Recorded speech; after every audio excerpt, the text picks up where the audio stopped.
What was your aha moment and notice that you were good? You might better off selling now, waiting closer to the NBA season. Why'd you stop giving little things about your life at the end of your podcast? With National coming up, and I'm trying to just figure out, but who would be a good buy to even give them a chance to see if they come out hot?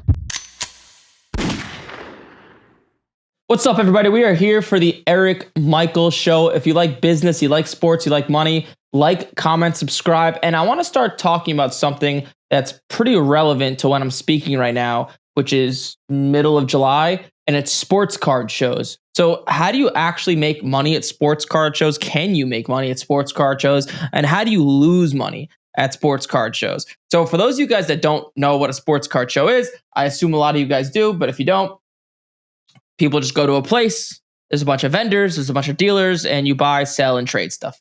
That's what it is. But there's all sorts of different types of sports card shows. So I'll start off with this. I'll kind of give you the layout of the land and like the good and the bad sports card shows, right? So you have the good ones, which are the big ones. The big ones have like 5, 6, 7, 800 tables at them. You have the Chicago Sports Spectacular, which is in Rosemont, Illinois, which is March and November. You have the Dallas Card Show, which is like once every 2 to 3 months. You have the West Coast Card Show, which used to be called the Burbank Card Show. That's, I believe, in February. And in August, there's another card show that I've actually never been to called something Midway. It's in Indianapolis. I don't know the dates of that. And then you have the Chantilly Card Show, which is twice a year as well. And those are like the big or the good card shows, at least in my opinion. And then every single freaking week in like any city you go to, there's card shows all over the place. So let me share my screen and just show you what I'm talking about. I'll kind of give you guys like a good little website you can go to and figure this out. So if you type in like sports card shows calendar, you can see here, like, so this is the best calendar, at least in my opinion. Sports Card Investor, he has you where you could search by city. For example, I'm in Tampa, Florida. So if you search Tampa and nothing pops up. Click here to add a show. So let's search another one. Let's search like, I don't know, Los Angeles. I may have to filter by dates or something. Yeah. Oh, because it's you might have to toy around with this website a little bit. But yeah, you have to toy around with it. But this is the best site to find sports card shows at. I wonder why I can't. Why it's being weird. If I search Tampa there. Yeah, weird. I don't know. Maybe it's not working, or maybe I'm doing it wrong. But usually this website's pretty reliable, and this will show you all the upcoming sports card shows. But if this is gonna play games, there's a bunch here. So you could go to like, I'm in Florida. So you can go to Florida, and this will tell you all the dates of all the sports card shows. So the Orlando Sports Card Show, which is kind of close to me, that's, I guess, in 2 days from when I'm speaking right now. And this will just tell you all the sports card shows. So most of these sports card shows are much smaller. And there's like 100 tables, 150 tables. So you have the small ones, you have the big ones I just mentioned, and then you have the National Card Show. And the National Card Show is the biggest card show of the year. It's usually the first or the last weekend into July, into the first weekend in August. This year, I think it's like July 28th to August 3rd, something like that. And it changes locations. It's usually in the Midwest, but it's in Rosemont, Illinois. So it's the same location where the Chicago Sports Spectacular card show is. It's in the same location in Rosemont, Illinois, which is a town about 30 minutes away from Chicago. But it's right by the airport, so it's actually a really good place to have sports card shows. But so generally speaking, like strategy at a sports card show. So bigger card shows, in my opinion, are better for selling. And smaller card shows are better for buying. So when you go to a big card show, for example, let's say the National Card Show or the Dallas Card Show, and you want to buy stuff, you have to do deals with these dealers that really know what they're doing. They're not going to leave a lot of meat on the bone. They've been doing this for a long time. They probably spent a lot of money to travel and get there. And they probably grade cards as well. So if you've ever listened to anything I say, right, I always talk about grading sports cards and how it's probably the easiest way to get going and start making money in sports cards. So because of that, there's just not a lot of meat left on the bone. As opposed to you go to your local card show that I just showed you in Orlando, for example, there's probably, 100 to 200 tables. These are your local, everyday average people that open up cases, that open up boxes, that just do this for fun. They've had cards just sitting in their closet for years. They just maybe are deciding to go to a card show and sell them. So because of that, those people aren't looking to get every dollar. I'm not saying there's anything wrong with dealers at bigger card shows, but that is it just makes it easier to buy at smaller card shows, because at these bigger card shows, you're never really going to find anything to buy and grade. I mean, it could happen, but it's probably not going to happen, to be honest with you. I haven't had much luck with it, and it just makes sense, right? If you're spending thousands of dollars to set up at a card show, you probably know what you're doing a little bit. So what I do a lot of the time, or like what I used to do when I used to do this full time, I used to go to smaller card shows. So I used to live in New Jersey. I used to go to smaller card shows in the area. I used to buy a bunch of stuff raw to get graded, and then bring the graded stuff to the card shows and sell it. So a lot of these bigger dealers, they'll actually, a lot of the time, give you decent cash for your cards because they have people to resell it to. It's easy to find people at card shows to do deals with that'll pay premiums for the right types of cards, like Prism PSA 10s and Optic PSA 10s and all that fun stuff. So the strategy that I deploy, especially for like the national card show, is I will time up the bigger card shows. So for example, let's say the national card show, right? It's the last weekend of July. What I will then do is I'll go to smaller card shows in February, March, and April, and I'll buy stuff on eBay as well. I'll get it graded, and I'll make sure it comes back to me mid to late July before I go to that card show. And then I will bring my graded stuff to the card show. And then I'll sell it there, and I'll cash out and hopefully make some decent money. So that in terms of buying stuff to grade, not that good for bigger card shows. So that's what I do to make money at these big card shows. And then what you could do, if you're a little bit more advanced and you have a little bit more money, is you can buy bigger stuff at card shows and like stuff already graded. And a lot of times you can find decent deals because cash is king. So for example, when I go to the National Card Show, I will be looking for, let's call it like Cade Cunningham. I think he's pretty cheap right now. I think he could go up in value. So if I buy a $5,000 National Treasures card of him, and let's say the card sells for $5,000 all day, a lot of dealers, the card's already graded a PSA 10. A lot of dealers will actually give it to you for like $4,300, $4,200, $4,500, because if they go and sell that card on eBay, right, they're going to incur a 10 to 15% fee, right? And just cash is king. Just people want cash because, I'm sure not everybody pays their taxes. So that's kind of like the strategy. And I time up these card shows. So the National Card Show, probably too late, right? Because it's in 2 weeks. But the next big card show is in late August. And that is the Burbank Card Show, or the West Coast Card Show. So I'll buy higher end football stuff, like using the $40 or the $70 tier, and then send it off to get graded and get it back before the card show and bring it there. Hopefully that makes sense. And by the way, if you guys have any questions, feel free to call in. I see the chat starting to go off. Feel free to call into that phone number below. Usually the first person that calls in, it starts the ripple effect because people are shy. Even when I do so in my program, when I do coaching calls, it's the same thing. Like people are shy the first 5 to 10 minutes, and then that one person asks a question and boop, it just sets off the rest. But while I wait for you guys to call in, so what I'll do is I'll not pretend, I might actually go to this card show, but I'll go on eBay and look at stuff that I possibly think could be good buys to bring to the next big card show, which is, so you have the National Card Show, but it's too late. So like the West Coast Card Show, which is, let me see the exact date. The exact date of the West Coast Card Show is, thank God they changed the name, right? Because it was in Burbank, but the show's actually in Anaheim. So it's August 21st. So, okay, well, we have our first caller. Let it rip. First one. Hey, you got Eric? You're live? Hey, good morning, Eric. How are you? What's up, man? What's your name? Austin. What is it? Austin. Austin, what's up, man? How can I help? I got 2 questions. When you guys are looking at players, right? Yep. And try to make an educated guess who is going to potentially make you money, Yep. like these upcoming NBA stars, NFL, whatever. Okay. What do they have to do in their season to spike your interest? Like, to the consist of how they're playing. So you're basically asking me, how do I determine what players to buy? Right. Is that correct? You still hear me? I think your connection's a little laggy, Austin. You still hear me?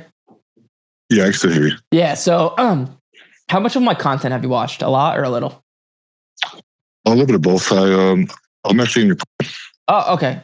So, well, this will make it easy then. So, in terms of what players to buy, the players I like to buy the most are the guys who I think could have the most hype coming into the upcoming offseason. So, as you probably know from, you're in the program, so you've seen me talk about it, right? I very rarely buy players in the season, especially in the beginning of the season. Like, I'll go in later in the season and then buy guys that are down. But I actually prefer to buy the guys that are down and not up. So, for example, a player that I bought some cards of like 3 months ago was Jordan Love. The reason being, he was down. He's a talented quarterback. The Packers are going to have some hype, some momentum, or at least I think they should, because they're going to be a pretty good team. But Jordan Love had a pretty rough ending to the season, and that's what creates, room to make money. You've probably heard me say before, something is only an opportunity when no one else sees it as an opportunity. So buying Jalen Hurts, right? He won the Super Bowl. He's already at its peak. Or buying Mahomes. Everyone knows Mahomes is great, right? So it doesn't, there's no room, if that makes sense. So that's how I determine it. And now for your purposes, right? Because you're probably buying raw cards to get graded. So any of the, for football, we're coming to an end of buying football. But let's say this was a few months ago and we're in the middle of buying football cards. Any of the 5 quarterbacks or the 6 quarterbacks, 5 or 6, I'm losing it. I think 6. Any of the 6 quarterbacks are good to buy, to grade. You'll make money. But if you want to take it a step further, ask yourself, out of those 6 quarterbacks, like Daniels, Williams, May, Penix, Nix, and I'm missing one, and McCarthy, who do you think is going to have the most hype, right? Who is nobody on right now? In my opinion, I don't think it's Jaden Daniels, right? Because everybody wants to buy Jaden Daniels. I actually like Caleb Williams a lot because he had a decent season. His cards still sell for decent money, but he had a new coach. He has 2 stud tight ends now. They really beefed up their team. I also like McCarthy. I think he's slept on in terms of his value. I don't think he's a good quarterback, but I think his value has decent potential to go up before the season. So that's how I determine. Because time I noticed that someone's getting hot, or I checked the top 100 players. Yeah. On eBay, everybody's on the trend. I'm just trying to see what I can look for to kind of beat the rush. And if you want to be sneaky and beat the rush, basketball. no one's buying and grading basketball right now. So yeah, I heard about that. Yeah. So if you want a few names to and I'm talking about the guys that got drafted last year with their new Prism cards out this year. So Stephon Castle, Reed Shepard is the guy who, me personally, I like the most to buy raw and get graded right now. Zach Edey, Jared McCain, you have Dalton Connect, Matas Buzelis. These are some guys that, if you want to be sneaky, I don't think there's going to be a lot of PSA 10s out because people just don't know who the hell these guys are. And there's just not a lot of raw cards being graded of them for whatever reason. Not saying any of these guys are good players, but I think they can go up in value. Okay. I have another question. Yeah, go for it. When you're in your journey and you're in college and your buddy had introduced you and all that, yeah, right? What was your aha moment, or when did you start getting traction and notice that you were good? What was your mindset? What was your process? Yep. So that's a good question. I like that question. Are you in college? Not. I joined the military instead of going to college. Oh, okay, cool. Yeah, so I got into the sports cards. It was like it was the month before I went to college. It was like August 2015. So I had like 2 aha moments. Well, I guess I had like 3 aha moments in my like entrepreneurial journey, like in terms of sports cards. The first one was so my buddy, right, introduced me to sports cards, and he showed me how to do it. And I bought my first card. It was of Steven Matz. He's like not old, but like he used to be a big prospect for the New York Mets. I bought a card for $500. It was Orange Bowman Chrome 2009, but I bought the card in 2015. Got it graded. A week later, I sold it for $888. Back then, you could get cards graded in like a few days or, a week. It didn't take long at all. Just the margins weren't as high. So after I made my first few $100s, I was like, holy shit. Like I'm delivering pizza right now and I'm busting my ass to make $60 to $80 for 5 hours. But I could click some buttons and I made $300 with one card. What if I did that 3 times in a week, 5 times a week? So that was the first one. That was in August of 2015. The next one, so I was doing this and I was probably making like, I don't know, I wasn't keeping track, but I was probably making like a few grand a month, right? Doing this. And I was buying cards for like $100, getting them graded, selling them from 180, 190. Cards like Todd Gurley, Derek Carr, Marcus Mariota, Jameis Winston. These were the guys back then. So that was the first one. The second one came in October of 2016. This is lucky. So no, I'm not saying this is going to happen to you because this is pretty lucky. For some reason, I decided to go on Craigslist and I bought a large lot of vintage sports cards I found. This old guy was selling them who owned this old comic book shop in Torrington, Connecticut. Dylan, the one who got me into sports cards, I contacted him and was like, hey, look at this Craigslist listing. And he drove down from University of Pittsburgh the next day. We drove up to Connecticut. We ended up buying the lot for $11,000 and we got everything graded. And 2 months later, resold everything for just about $39,000. That was like the big money aha moment. With sports cards, I was like, holy shit. At that point, I never saw more than I remember I had over like $10,000 in my bank account and I was like, wow, this is insane. I'm like the richest person in the freaking world. And then the next aha moment, not really sports card related, was in 2020 when we started Major League Profits. Word got around that I was doing decent with sports cards and people started asking for help and people actually started paying me to help them for what I knew. And that was the next one. Whoa, I could take this skill and translate it into a business that could potentially be much bigger, which is where we are today. So those are the 3 aha moments, I guess you could say. Okay. Any other questions? Along with that question, the traction, what's your mindset? Because obviously, no matter what journey you're going to have your ups and downs. What was your thought process? Hey, I got this going. Yeah. Let me think how the best way to answer this question. So my thought process. So let's see. I was obsessed with the idea of making money myself. So nothing, and I'm a pretty intense individual. So I'm not saying this is for everybody, but nothing in my just nothing mattered in my life except for working out, being healthy, and making money. I didn't give a shit about school. I didn't give a shit about anything except for growing my business. I'm not saying that's the right thing to do. That's just was my mindset. And I was just on eBay all day and all my free time. I didn't, get distracted ever. That was my thought process. And it's still stuck true to this day. I don't know. Does that answer your question? A little bit. Yeah, it's corny. it's a corny answer, Yeah, it's cliche, but it's just. I was trying to ask questions that people don't typically ask you. Yeah, those are my favorite questions. I do get a little tired of answering who's the next guy to buy. Go on. Go ahead. I was gonna say, actually, my actual passion is outside of sports cards, more than sports cards. Probably at this point is productivity and real entrepreneurship and managing people and building teams and sales teams and marketing and all sorts of stuff actually above sports cards. But yeah, I love to answer that stuff. But what's your goal? Is your goal to like turn sports cards into like a side income? Realistically, I wanted to be like have fun with it, make my money back, and then obviously I would like to quit my full-time job. I hate working for the government. Hate working for somebody else. How do you want to do that? Do you want to do that through sports cards? Ideally, I mean, it's fun. Yeah, what I would do. So I can give you this piece of advice. So sports cards. Well, how much do you need per month to quit your job in terms of profit? You're from a wife to say okay. I'll say ideally. How much about? Yeah. Let's say six grand.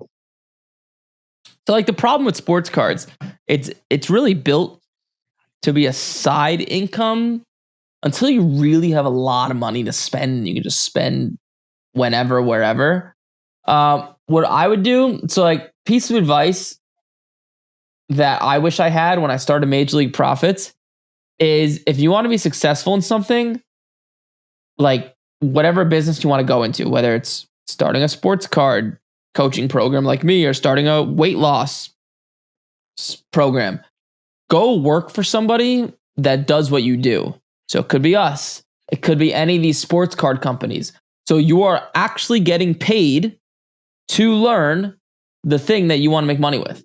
And you'll probably enjoy it more. So like I wish that before I started Major League Profits, I wish I became a salesperson or another like information coaching offer before I started mine. It would have avoided so many headaches, but I didn't because I just didn't know any better. So that'd be a great piece of advice for you. Like go, it's like instead of, working this job that you don't like and then like, sports cards, I mean, you're in the program. So like it kind of gives you everything you need, but also as a cherry on top, go work for a company that is in the world of sports cards or collectibles. So you're getting paid to learn. And also you'll probably just like it more too. Sounds like. Well, when you open up shop down here in Florida? When will I open a shop? Yeah. I will probably never open a shop. However, we did just open up or I guess it's probably like 2 weeks away, but we opened up a headquarters. Where do you live in Florida? I'm only like an hour away from you. Okay, so you're an hour away from Tampa? Yeah. Nice. Yeah, we'll have events at our office. Our office is like 8 minutes outside of downtown Tampa. I'll do speaking events and have all sorts of fun in there. But card shop, probably not. I mean, it kind of goes against like card shops are built to sell like products and wax and cases, and at the end of the day, it's just promoting gambling. I mean, even though I like to gamble, I don't want to get people addicted to gambling. So it kind of goes against my ethics and morals.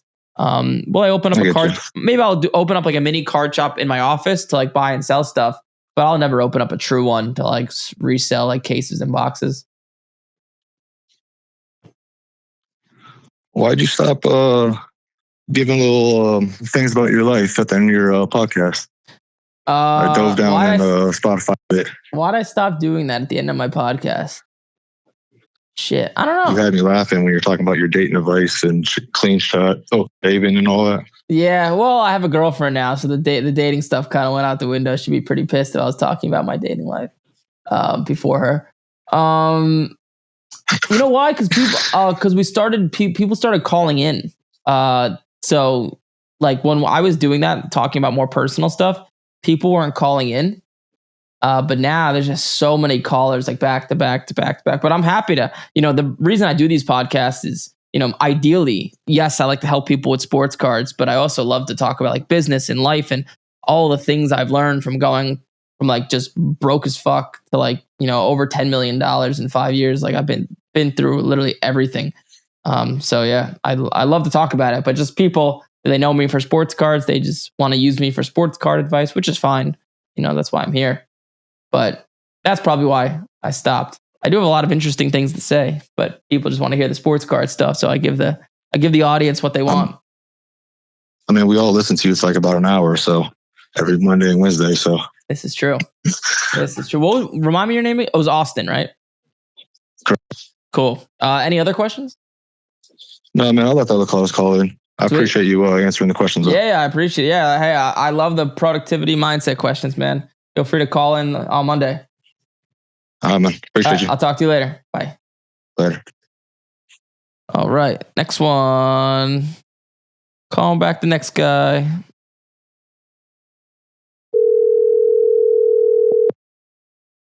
Hello. Hey, what's up? You got Eric? You're live. Hey, what's up, Eric? What's up? What's your name? Sam. Sam. Where are you calling from, Sam? Austin, Texas. Austin, Texas. I was just there a few weeks ago. I used to live in Austin, Texas. I used to live in Lake Travis, which is, I know, like 20 minutes away. Yeah. I called in a few times, and you and I spoke about that. I lived out there at Steiner Ranch. Okay, cool. How can I? Sorry if I don't remember. We had so many callers, and all the voices kind of sound similar on the phone. Sometimes I forget. But how can I help? I'm getting a lot of feedback. Like I hear what I say. You're saying you hear it? Like I closed out YouTube, and I still Sure hear it. That's weird. Are you sure your computer's not open? Yeah, I'm just on my phone. Maybe put it on speaker or put it in AirPods. Yeah. I'm in my AirPods. Maybe sometimes AirPods act up. Throw it on speaker. Okay. Does it sound a little bit better? Yeah, I guess. I mean, whatever. Okay, look, I'll just go with it. Yeah, go for it. My thing is, I'm in the green totally. I've ripped a lot of boxes, waxes that you're number one out to do. Yep. But after grading, doing all that stuff, I'm finally in the green. That's good. So I'm playing with house money. Okay. So wait, so you started opening up boxes. Wait, so you've opened up boxes and cases, and then you got the cards graded, and you're in the green. Well, no, I mean, that was a long time ago, but then I've been listening to your content, and throughout, 5 or 6 grade cycles, I've been in the green now. Oh, so it looks like I know what I'm talking about a little bit. Nice. Cool. Yeah, of course. So now I'm at a point to where it's like, okay, how can I make this real compound? Quick question, Sam. I'm curious. How much did you? I'm sure the audience wants to hear this, and I'm also curious too. How much did you lose from breaking open cases and boxes, and how much have you made from grading sports cards? Okay, so I was. Make sure my wife's not here. Oh yeah, we don't want to cause a divorce. Yeah, right. So I probably was, 3-4 grand in. Wow. How long did it take you to spend that? Of course, a year and a half, 2 years. That's not terrible. I've heard much worse stories, even though that's not good, but not terrible. Yeah. So yeah, I'm sitting probably on about $6,000 of cards. Okay. So the thing now is I'm in a position where I feel like I can compound this. And my way of thinking, and I've been kind of told by a few other people to only trade up. But my way of thinking is, okay, I have these PSA 10s worth a few $100s each that I'm only in grading fees and maybe 10, 20. So like total $40. Okay. So do I trade down into raw and then that look good to the eye, go get those graded, and I'm in these cards for nothing really. So even if they PSA 9, I'm still at a break even or profit. Okay, so you spent about 4 G's breaking, and now you've made about $6,000 from cards, so you're in the green about $2,000 ish. Yeah. And then you're asking, so you have $6,000 in cards, and you're asking me what to do with it to keep the train moving. Sure. Yeah. I'm going to be selling them regardless. But I was thinking though, like, is it good to like maybe trade the graded cards into raw cards? It's going to be hard. Essentially trading down. That's ideal, but it's going to be hard to do because it's just hard to trade PSA 10s for good clean raw. If you could, great, but it's hard. Yeah, that's ideal because think about it. So I'll give you like a piece of advice I give to some of my students. So as you know how I have two strategies, right? I buy raw, I get it graded, then also I buy higher end stuff already graded, right? Mm-hmm. So we have this program, like our highest end program, where we teach people how to buy like the high end stuff, right? So like if you look behind me, like that card, like Brock Purdy, that cracked ice I spent $9,000 on, like what I'm gonna do is now start buying basketball. So it would be ideal for me to kill two birds with one stone and just take that card of Brock Purdy instead of selling it for cash and then taking the cash and buying basketball. I could just trade it right into a basketball card to kill two birds with one stone. With cards already graded, it's easier. But just from my experience, it's just hard to trade into cards that are in good condition raw, because the people that have cards that are in good condition raw, they just open up they open up cases and boxes, like for the most part, right? And they don't want your PSA 10s. they want your cash to go gamble more, right? Okay. So that's kind of where I'm at right now. I just don't really. I mean, I'm doing pretty good on Facebook, selling all my stuff. I'm pretty much owning the market out here. Nice. So it's funny. I get people commenting on my stuff. Dude, your name's all over the place. It's like, yeah. So it's like, that's good. Yeah, that's solid. Yeah, I would. Honestly, I think Facebook is the best place to sell, in my opinion. And then you have local card shows. I think there was isn't there a card show this weekend, or like it was last weekend in Austin? Yep. Right. Yep. Yeah. Like going to places like that and then building connections. You trading for what you want, probably not going to happen, to be honest with you. But then I would just keep consistent. Like you want to be sell that stuff. I don't know if you still have cards at PSA, but be consistent. Yeah, I got quite a bit. Okay, yeah. So just keep the train moving. Just keep getting cash. You don't want to halt the train by trading into like a bigger card. Now it's a pain in the ass to sell it. Just keep, like, if you're buying the right stuff, you'll have no problem selling it for cash. And then you just, repeat. Okay. Yeah, that was it, man. One of my other guys that I know that has been in the business for a while out here, when I told him my strategy like that, he said, that's interesting. Normally I'm always told to just trade up. And I didn't know if he was regarding that to grades or grades for raw or what. He's probably talking. No, I think what he's referring to is if you have like 10 cards worth $100 each, he's saying take those 10 cards and trade it into one big card. Okay. I believe that's what your friend is saying, but there's no rule. It doesn't matter. And honestly, it's just a pain in the ass having $1,000 card. Now you need to find someone that's going to give you close to $1,000, which is not easy. Like more expensive cards, people want bigger discounts on, as opposed to like $200 cards. People are willing to give you all $200 for it because like. It's funny when he told me that only trade up. It's like, well, if I'm the one trading up, the guy I'm trading with is trading down, right? So who's winning? Yeah, I mean, people trade, right, for different reasons. Like you might have trouble selling one card, but the guy who you're trading it to won't have trouble selling it because of the people he knows, or he just thinks this player is going to have a good performance in the next few months. There's a bunch of million reasons. Obviously when people do a trade with each other, each party thinks they're getting the better end of the deal. It's no different than an NFL trade, right? When two teams trade with each other, they both are doing it for different reasons that they think is in their own best interest.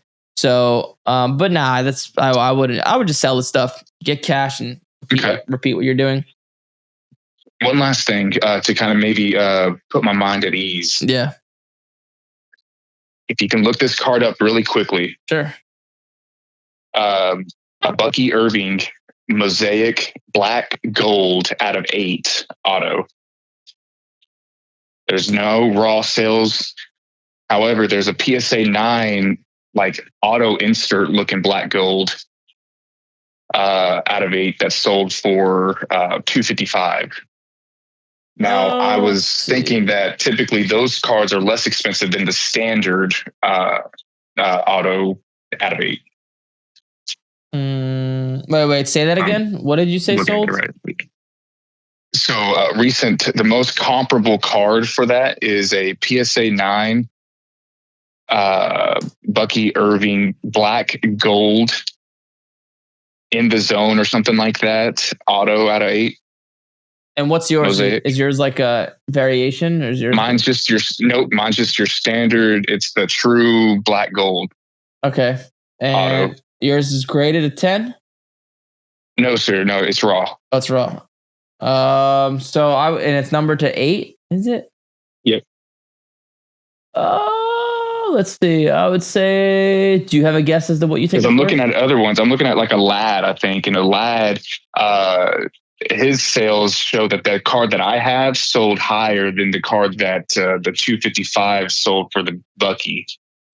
Yeah, I would makes say sense. the only thing that's close. So there's 2 ways to do this. So my guess is the card. So a PSA 10.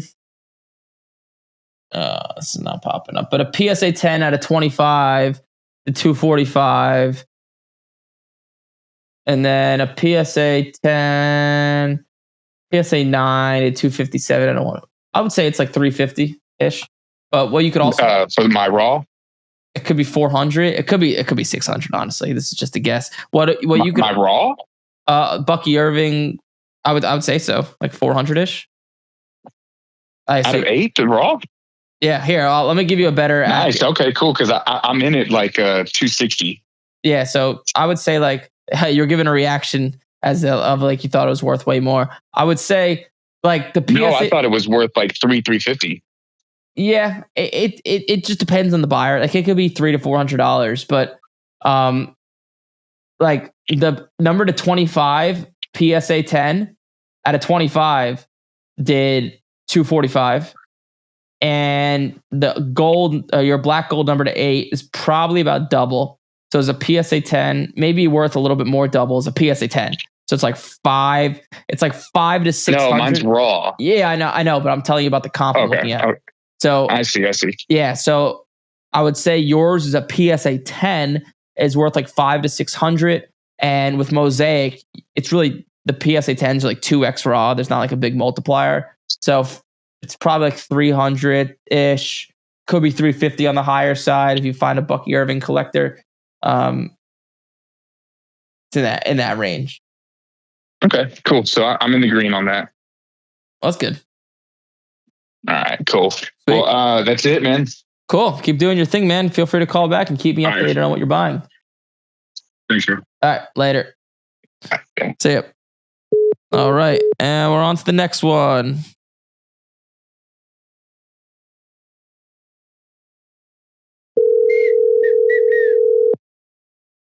And we're moving along. Hello. Hey, what's up? You got Eric? You're live. Hey, Eric. Kyle Cody. How are you today, man? You said Kyle? Yes, sir. We have not spoke before? Or we have? Have not. I've been watching your content for quite a while. Oh, okay. Well, it's nice to finally meet you. How can I help?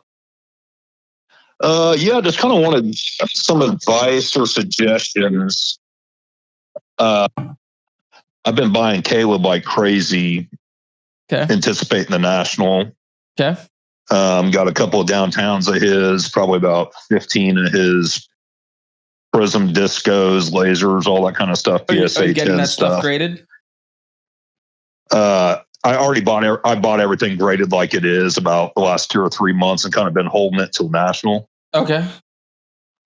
I haven't quite seen the spike in his cards with National coming up, and I'm trying to just figure out.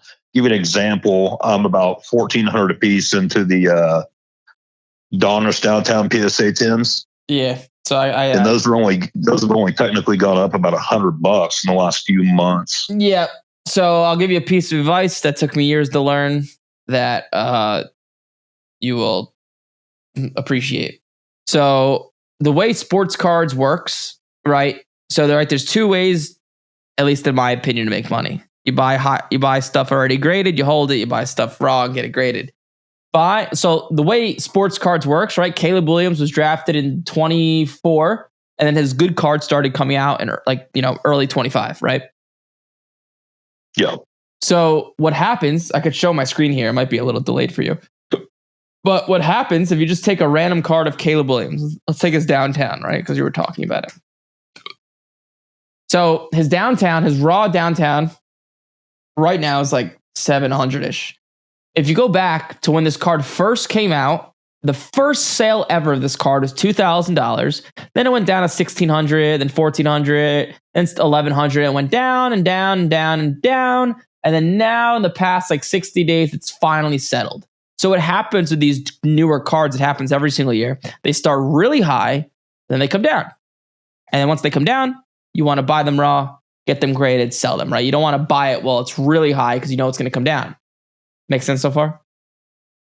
Yeah, for sure. And I kind of just thought I was ahead of that a little bit, buying stuff in March and April, those kinds of things. And you were, except the newer stuff. So when I say newer stuff, Jaden Daniels, Caleb Williams, all those guys, their stuff goes up a little bit, but not much, because you've probably heard me say before, right? Something is only an opportunity when no one else sees it as an opportunity. So everybody's buying Caleb Williams and Jaden Daniels and all these guys. So because everyone's buying it right now, there's not much room for it to go up before the season. Now, obviously, anything could happen, right? Anyone could have an amazing preseason and they go up.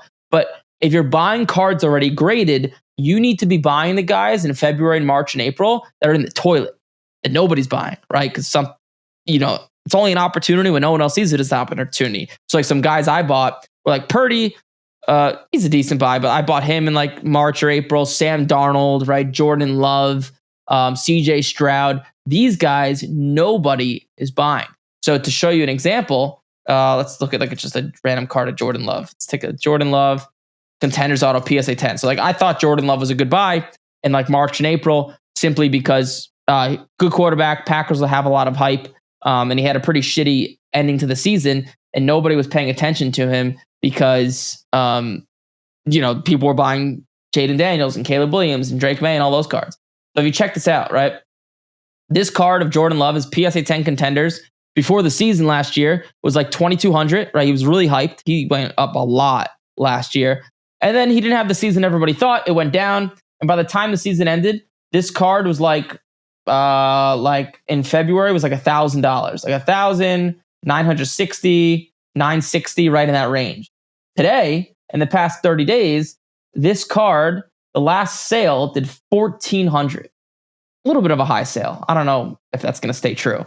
But Jordan Love's value has went up 30, 40% according to this, because nobody was on him. And now people are like, oh shit, we forgot about Jordan Love. We forgot he's a good quarterback. So the strategy you're doing, it makes a little bit of money, but if you want to make more money generally, you want to be buying the guys that are not, their new cards did not come out this year, the previous years. That's who you want to be going after. That makes sense. Sure. Absolutely. Yeah. Well, thank you. I've been buying a Stroud like crazy too, with his market dropping after last year. So he's a good one. Like in my opinion, like he's a good one. Like if you look at CJ Stroud, his like silver, you could see the trajectory of it in the past 180 days. It's just going up and up and up. Like his silver prism PSA 10 was like 360, and now it's like 430. That's what is that? Like a 30% or 25 or 30% increase. Right, he's just steadily going up. I think CJ Stroud is a solid buy, or was a solid buy. Now it's probably a little bit too late. Buying his cards already graded, but yeah, he's a good one. But the newer stuff, like the new stuff, it's very hard to buy already graded and make money on it.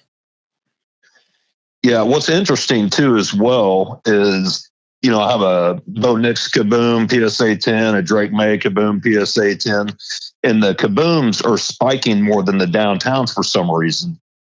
And I also see almost that since Optic came out with the downtowns too as well, that kind of hits the percentage on the Donruss downtowns. Yeah, I think the Kabooms are a little bit more desirable than the downtowns.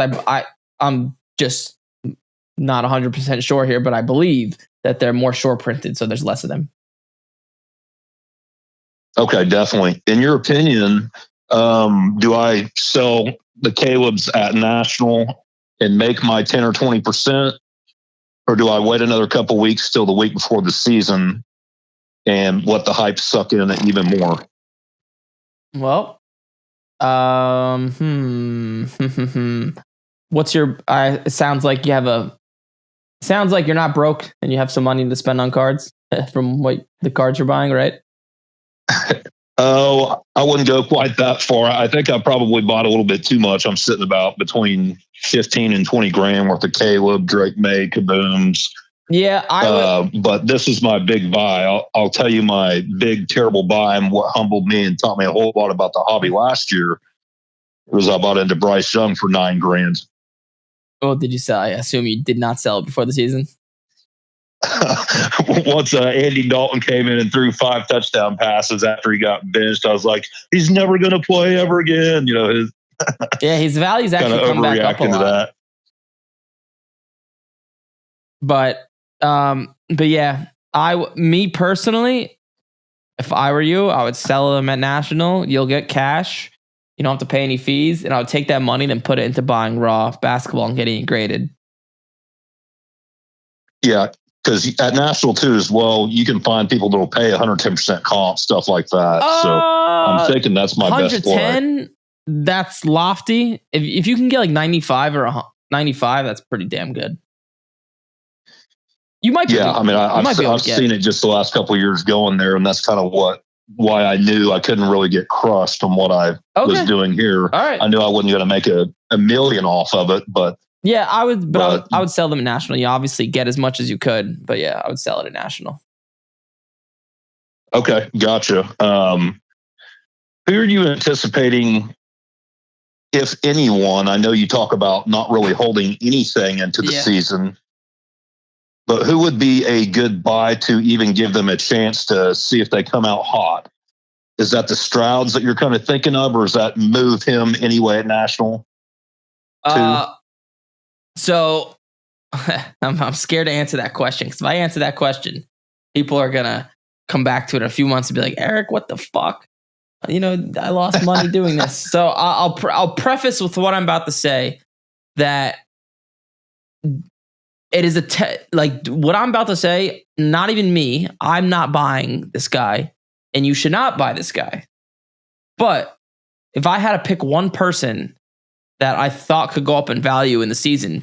So the guys that go up in value in the season are the guys that really nobody's on. So to be straightforward, like Jaden Daniels, there's just not a lot of room for him to go up in value, right? There's just not. The guys that have went up in value a lot during the season are the ones that nobody's on. So like the quarterback that went up the most in value that I've ever seen during a season was in 2022, I think 2022 or 2023, Jalen Hurts. His value, his contenders PSA 10 went from like $400 to like $2,500. His stuff went crazy. Patrick Mahomes also in 2018, but I'm not counting that. But back in 2022, nobody was buying Jalen Hurts. Like, people thought he sucked. People thought he couldn't throw a ball. Like, people forget that. So you have to ask yourself, who's a quarterback that nobody is on? Who's in the dumps right now? Question for you. Who do you think's in the dumps right now that's a starting quarterback? I mean, I think Daniel Jones has some merit to it, with AR just being a bust. Yeah, that's possible. But in my opinion, I think we've seen a lot of Daniel Jones, and I mean, I personally think he stinks. He's decent. So you have to ask yourself, like, who's kind of young, who's nobody on, who could go up a lot in value. I have two names. I mean, I think Trevor Lawrence could be one. Okay, he's one. I wasn't even thinking of that, so he's one. But if I had to throw a few names out there, I would put. Actually, let me just look this up before I start talking out of my ass here. Just to look at this guy's value. Yeah. So one guy. So yeah, Trevor Lawrence is a good one. He's a great one. He's actually a really talented quarterback that just is in the dumps right now that nobody's buying. So like Trevor Lawrence, let's look this up. You could get his Silver Prism PSA 10 or which is hard to grade. So Trevor Lawrence Silver Prism PSA 10. Oh. So this card is really hard to grade, and it's actually gone up. It's been going up in the offseason, just pretty solid. But yeah, Trevor Lawrence is a great I one. noticed his stuff and Herbert's were still high the last few months, and that's kind of why I stayed away from them a little bit. Is their value was so high a couple of years ago that even when it's dropped a bunch, there's still not a ton of upside with them, but there may be now. Yeah. The three guys I think that could shoot up a lot when they start playing is T-Law, Kyler Murray, and Sam Darnold. These are guys that nobody's buying, right? That's the common denominator, especially Trevor Lawrence, who I think he's actually a really good quarterback. He just was injured. His team kind of sucks, but now he has Travis Hunter. I think there's a high possibility the Jaguars surprise people and they have a pretty solid year. And his value will go up a lot because people are just waiting for him to like perform. Like, dude, the dude's 6'5", he runs like a gazelle. He has a rocket arm, right? He's very And talented. he'll still be the second best wide receiver on his team. I think Brian Thomas Jr. is the next Justin Jefferson. Yeah, he has weapons too. So like, I think Trevor Lawrence, and like I bought a lot of Trevor Lawrence last year in the offseason, and like he was my guy to buy in the offseason, and I actually like barely made any money on him. It kind of pissed me off. He barely went up in value, but yeah, I think those are the guys that could go up a lot in value. Well, for sure, man. Thank you so much. I appreciate it. I'd like to chat with you sometime off the air. We're building an app for the hobby, and I want to chat with you about that. Yeah, you want me to tell one of the coaches to shoot you a call and set up a time? Yeah, absolutely. I don't want to give myself a free plug on your platform, so trying to I appreciate it. I'll tell someone to hit you up and reach out to you. Absolutely, brother. Are you going to National? Yeah, I'll be there Thursday, Friday, and then Saturday we do like an event for all of our students. We rented out the left field porch at Wrigley Field. So I won't be at National, but I'll be at Wrigley Field. Sweet. Cool. Sounds good, man. Appreciate everything. If you see me there, hit me up. All right, brother. Yeah, we'll be walking around doing content and all that stuff for what we're launching, but I'll talk to you about off of here. But we'd love to get you involved or help put you on a platform through what we're doing just for free. So, cool. Yeah, appreciate it. Yeah, just hit me. I'll tell someone to reach out to you. All right, brother. Thanks, man. Have a good day. See you later. All right. And we're moving along. Did anyone catch what the app was? I didn't catch it, what he said. Maybe I just missed it.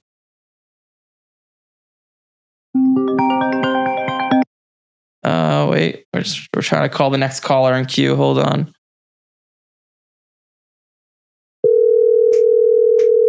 And we're calling. There's a lot of people in queue. Sorry if you have to wait. All right. Hi, it's Justin. Hey, what's up? You have Eric. You are live. Hi, Eric. I've been trying to get a hold of you for a couple days. Oh, well, you got me. I'm getting feedback too, but I have a huge card to sell that I texted over. Wait, say that again. You have a huge card to sell? Yeah, and I need advice on how to sell it. Okay. What's the card? It's an Erling Haaland Marks of Excellence 1 of 1. It's the only on-card autograph of his in the last few years. Let's see. What year is it? It's from this year's 2025 UEFA Finest. It's on card. Marks of Excellence. Let's see. Is it like this picture of him smiling? Kind of like half smiling? This one? Like I don't have to show live. Hold on. Oh yeah, I might be a little delayed for you. I assume no. There's none like it. And he hasn't signed a Marks of Excellence in past sets. What year is yours from? 2025 Finest. I texted it over. Oh, you texted it over? Let me take a look at it. Let's see. Okay. Marks of Excellence 101 2025. Yep. Okay, hold on. Let me see if I could. And I can send the eBay link. Do you have a value as to what you think it's worth? I don't want to insult you if I give you a value that's. No, I've talked to a couple soccer experts who would tell me anywhere from 10 to 20,000. Yeah, they may know more than me because I'm not a soccer expert, but the only thing I see that's probably comparable is the 2023 number to 10, not 101, number to 10 did 1200, like 1250 and 1300. I would say that yours, I mean, it just depends on who's willing to buy it, but I'd put it from 5 to 10 grand. Like I know it's a wide range, but it kind of just depends on who you get to purchase it. That's kind of how those 101 cards work, especially with soccer. Yeah, and I'm not necessarily looking for comps. I just how do I sell it? How do you sell it? Do I go to like a golden auction? Yeah, I would get it graded first and then send it to Golden Auctions if it's in decent condition. It's not going to grade a 10. I'm doubtful a 9. It's got a print line right on the front. Okay, so I would send it to Golden Auctions. All right, I'm going to the National, and then there's a soccer expo that runs along with it. Or you can go there. But the big ballers will buy stuff on Golden Auctions, so that's probably where I would go with it. Okay, and they're going to have a booth at the National, so I was going to talk to them there. Yep, yeah, they should. They usually do. All right, that's my only question. So I'm in over my head with this one. Cool, good luck. Yeah, don't overthink it. Just give it to them and let them auction it. Don't be over your head. Just let them auction it. Oh, also negotiate too. So they will like if that card sells for $10,000, you'll actually only get 8,000 of it because 20% goes to them, but they're negotiable. So tell them, hey, like, so this is, hopefully they're not listening to this, but this is what you want to do. No, they've already told me there's no premium for me. The buyer pays it. No, but you could get a piece of that buyer's premium. Oh. Aha, yes. So this is what you do. This is fucked up. Hopefully they might get pissed off at me. But go up to them and say, hey, and this could actually be the truth. And go up to PWCC or are they around? Or you can go up to like Fanatics auctions or another auction site. Go up to both of them. Yeah. Go up to one, go up to the other, and go up to Golden Auctions and say, hey, I want to give this card to you guys to sell, but I need half of the buyer's premium because Fanatics is offering me half, but I'd rather sell it with you guys. Do you want to do it or no? And they'll say yes, right? Because they're fierce competitors. They want your business. Okay. This is actually a card Topps posted on their main Facebook site. Nice. So it must be worth something then.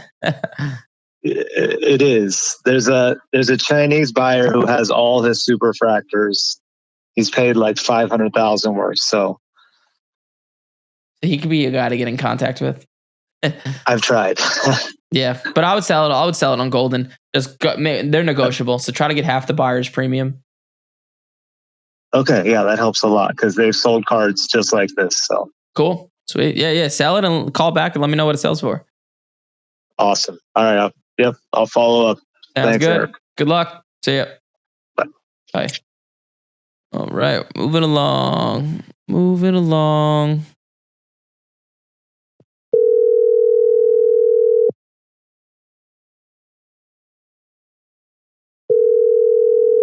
Hello. Hey, what's up? You have Eric. You're live. Hey, Eric. How you doing? This is Corey. Corey, what's up, dude? How can I help you? Not much. I've been watching your content the past couple months here, and hey, you're really putting out great stuff. So I appreciate it. I appreciate it. Thank you. I try my best. Yeah. So I got into the hobby around 2019.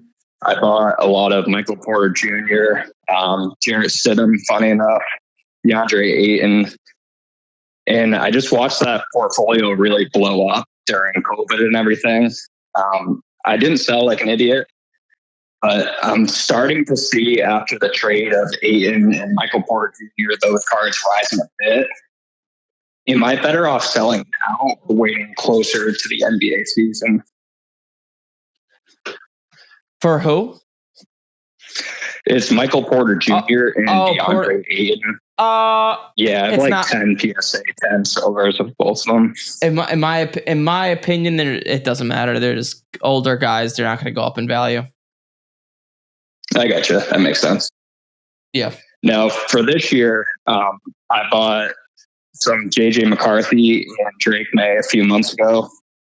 Okay. I paid market value, so after eBay fee, it's just like $500 per card. And a couple of callers ago kind of stole my question, but is there any chance of them going up in value after the first 4 weeks of the season. They could. Anything could happen, but I doubt it. If I had to take a guess, this is just me guessing. I would say one out of those 6 quarterbacks might be worth more than they are today. Maybe. I doubt anymore. Okay, that makes sense. And the last question I had for you, I bought a Jason Tatum rookie card, I think around 2019. And I signed up for Market Movers. I've been trying to find comps. I can't. It's of 25 Panini National Convention Escher squares. Okay. PSA 10. And you want me to value it? Yeah, if you could. Wait, so what is it? Tatum, say it again. Yep, 2018 Okay. Panini National Convention. Okay. Jason Tatum Escher squares. Is it autographed? No, of 25, no auto. Let's see. Do you have a value as to what you think it's worth? I mean, I bought it for like $100 in 2019 before cars really popped off. And obviously they've gone down, since COVID, but I really have no clue what it's worth now. I'm not going to find any sales of that. Wait, is it graded or no? Yeah, it's graded 10. PSA 10. Let's see. This is going to be a shot in the dark here. Man, some of you guys call in with the craziest cards that I just like barely exist. And I'm like, man, what is it? What year was it? 2019? 2018 is rookie year. It wasn't his rookie year, 17? It says 2018 rookies. Oh, okay. Oh wait, I forgot to type in. I think it might have been later in the year though. You're right. 2017 is all my silvers. Yeah, his rookie year's 2017. But let's see. It's probably like. Oh man. No, I would say it's not autographed. I'd say like 200 to 300 ish. Oh, okay. I got you. I'll probably just hang on to it then. I'm just guessing. This is a weird card. It's probably a few hundred. No, I hear you. And then you're absolutely right. NFL cards do really tank off. I've been looking at the data lately. After the season starts, I've noticed in NBA cards they don't tail off as hard. Are you seeing that as well? Oh, it's just because there's not as much severity on one game. You see it tank right away in NFL because there's only 17 games. And after 2 games, if Jaden Daniels is 0-2 and he has 2 touchdowns and 4 picks, people overreact and it tanks. But in basketball, right, not every game is as important. So it takes a few weeks to a month, but they slowly go down. It's not as severe. Like you'll see if Bo Nix has a shit first game, it'll just tank. Because there's so much weight on every game. Yep. So yeah, that makes sense. So I've been buying a bunch of Reed Shepherd lately to grade. Nice. I'll probably get those back from grading in the next 8 weeks, I'd say. Am I better off selling all of those at the start of the season, or someone like that who could be going off the bench at the beginning of the season could start later in the season? Would I be better off hanging on to maybe half of those? If it was me, I would sell them all before the season. I gotcha. Yeah. Cool. All right. Well, thanks a lot for your time, Eric. I really appreciate it. Yeah, no problem. Good luck. Keep crushing. Thanks. Bye. Cool. And go. I see your comment. So the reason I just said PWCC, I know they're obviously out of business now, is because that's what I used to do. I used to sell cards to them all the time. I used to go between them, then Golden Auctions. But then obviously they had that whole thing where they got over leveraged. Is that how they went out of business? Or they were doing some scammy shit. But I used to use them all the time, so my brain just thought to them right away. I used to use them in Golden Auctions, but now Fanatics is probably the second best auction site. Let it rip. Is this the last caller? Last caller.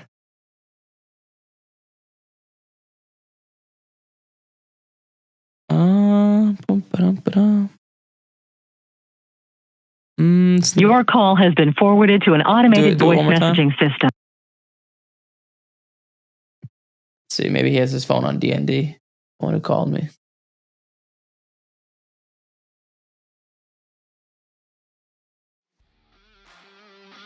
Oh, I guess not.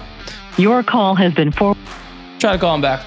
Well, that's a wrap. Hopefully you guys enjoyed this stuff. Like, comment, subscribe, and I'll see you guys in the next one.